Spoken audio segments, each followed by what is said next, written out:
नमस्कार। आप सभी का मेरे यूट्यूब चैनल इनर अवेकनिंग ज्ञान गंगा में हार्दिक स्वागत है। मैं डॉक्टर इंदुबाला सोनी आज आपको फिर लेकर चलती हूँ जर्नी टू अवेकन जागृति की यात्रा में। देखिए, हमारे चित्त की मन की पूरी व्यवस्था ऐसी है कि वह कहता है कहीं चलो, यहाँ कुछ भी नहीं है।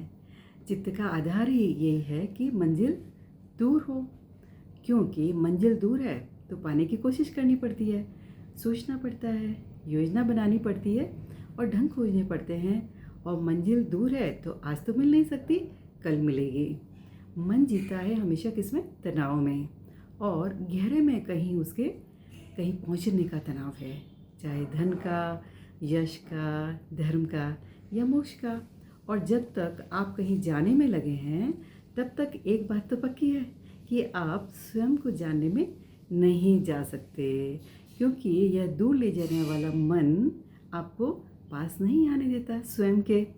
तो जीवन का सारा अनुभव कहता है कि मंजिल दूर है, और पता है आत्मिक अनुभव कहता है कि बात बिल्कुल उल्टी है। मंजिल दूर नहीं, बिल्कुल ही पास है। तुम ही हो मंजिल। मंजिल यही है अभी और इसी वक्त। कहीं जाना नहीं है तुम्हें खोजने, सिर्फ क्या करना, ठहर जाना है इस क्षण में। जब तक कहीं आप वो दूर नहीं होंगे तो चेतना वही होगी जहाँ आप हैं, यानी आप स्वयं में। हमारा जो माइंड है ना, इसकी पूरी की पूरी व्यवस्था यह सोचने में है कि कहाँ जाना है, कैसे जाना है, क्या पाना है। तो माइंड पूरे समय यही सोचता रहता है, और जब कोई रास्ता बताता है तो हमारी समझ में पड़ता है कि ठीक बात कही जा रही है, रास्ता होगा, टेक्निक होगी, तभी तो हम पहुंचेंगे। तो देखिए, स्वामी सत्यानंद जी ने एक बहुत बढ़िया बात कही है कि चाहे विधि से या अविधि से, मेथड से या नो मेथड से, पहुंचना सबको वही है, पाना सबको वही है, मंजिल तो सबकी एक ही है। तो आप इस तथ्य के प्रति जाग जाएं कि आप तो अपने शरीर के भीतर ही हैं। सिर्फ आपके विचार बाहर चले जाते हैं, और आप कभी अपने भीतर से निकलकर बाहर गए ही नहीं। विचार बाहर चला जाता है वासना के वाहन पर बैठकर, और लेकिन हम वहीं रहते हैं। इंसान को सिर्फ इतनी सी बात के प्रति सजग करना जरूरी है कि तुम कहीं गए ही नहीं। अनंत काल से तुम वहीं हो, लेकिन अनंत काल से तुम्हारा चित्त जरूर भटक रहा है, कल्पना में भटक रहा है, ड्रीम्स में तुम खो रहे हो। इसलिए तुम्हारे चित्त में और तुम्हारे होने यानी बीइंग के बीच क्या हुआ, एक फासला पड़ गया है। और इस फासले को मिटाने के लिए कुछ और करने की ज़रूरत नहीं है। यह जो चित्त के मन के बाहर जाने की जो आदत है ना, इसको समझने की ज़रूरत है। फिर ये चित्त बाहर क्यों जाता है? यह इसलिए बाहर जाता है कि वहाँ कुछ मिल जाएगा, इसको ऐसा लगता है, क्योंकि इसे क्या चाहिए? शांति चाहिए, आनंद चाहिए, अमृत चाहिए और मोक्ष चाहिए। इसलिए चित्त जो है हर समय बाहर ही भटकता रहता है। देखिए, अब आपके भीतर लोभ भी जाग गया है, क्योंकि आपको भी तो शांति चाहिए, आनंद चाहिए, मोक्ष चाहिए। तो लोभ ही आपको बाहर ले जाने का माध्यम है। जिनको धन की प्राप्ति हो जाती है, पता है वो क्या करते हैं? वो धर्म के लोभ में पड़ जाते हैं।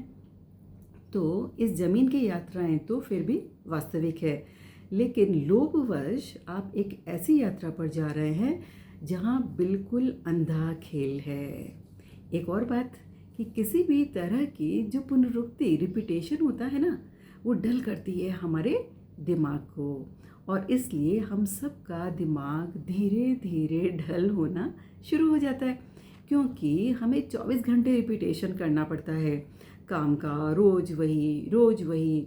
इससे डलनेस आती जाती है, और जो ताजगी है मस्तिष्क की वो ख़त्म होने लगती है, क्योंकि सब एक रूटीन वर्क हो जाता है। इसलिए नए का हमें बहुत आनंद होता है। नए के प्रति हमारा माइंड जागता है और पुराने के प्रति डल होता जाता है। जब हम ध्यान करने बैठते हैं तो हम कुछ भी नहीं कर रहे होते हैं, यानी कोई ऐसा काम नहीं कर रहे होते हैं जिसको हम रिपीट कर रहे हैं। तो हम कुछ जहाँ करते ही नहीं, हम सिर्फ ध्यान में होते हैं। तो हमारे जो माइंड है ना, वो एक रिजर्वॉयर हो जाता है और इस स्थिति में सारी शक्ति, सारी ताजगी हमारे भीतर पैदा हो जाती है और यह शक्ति क्रिएट करती है एक डायनेमिक फोर्स। और यह शक्ति जो डायनेमिक फोर्स है, ये बहुत कुछ क्रिएट करती है।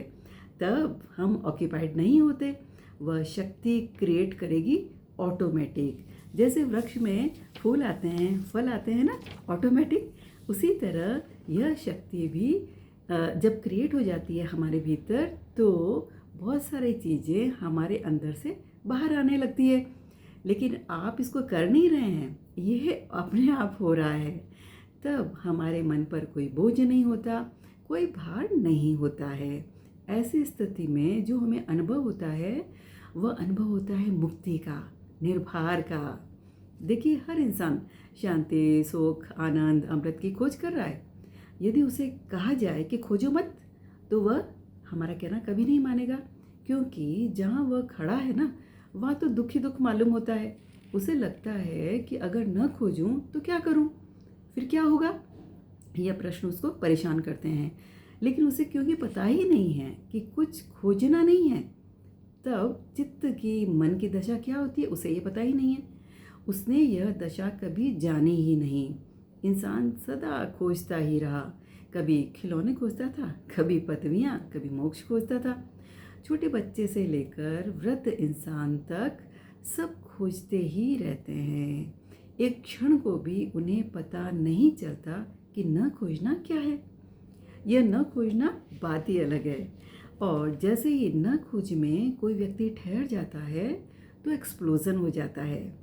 असल में जो व्यक्ति भीतर जितना डूइंग में उलझा हुआ है, बाहर की उसकी डूइंग उतनी ही कमज़ोर हो जाती है, क्योंकि उसकी जो शक्ति है वो बढ़ रही है उस काम में जो दिमाग में चल रहा है।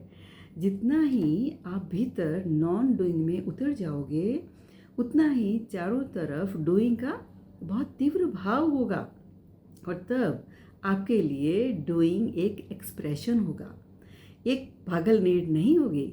आपकी डूइंग, आपके भीतर जो कुछ भी हुआ है, उससे आप जो क्रिएट करते हैं, बांटने का भाव आप में पैदा हो जाएगा और भी बहुत सी चीज़ें पैदा हो जाएगी। तो ऐसा व्यक्ति बाहर से तो 24 घंटे सक्रिय रहेगा, क्योंकि वो बहुत काम करेगा, लेकिन भीतर से बिल्कुल निष्क्रिय होगा, भीतर कुछ भी नहीं होगा।